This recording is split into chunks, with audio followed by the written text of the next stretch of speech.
ہم کریں گے ہر مظلوم کی حمایت۔ السلام علیکم، میں ہوں حرین فاطمہ اور آپ دیکھ رہے ہیں حمایتی نیوز HD چینل۔ نظر ڈالتے ہیں آج کی اہم خبروں پر۔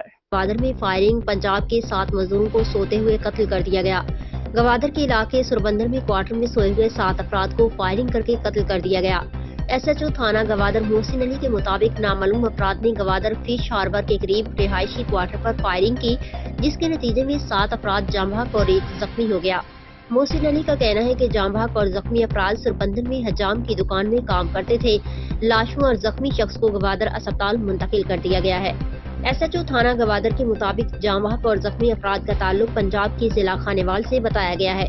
حکومت بلوچستان کی جانب سے جاری بیان میں کہا گیا ہے کہ گوادر میں مزدوروں کا قتل کھلی دہشت گردی ہے اور ترجمان بلوچستان حکومت کا کہنا ہے کہ مزدوروں کی فیملی سے رابطہ کیا جا رہا ہے۔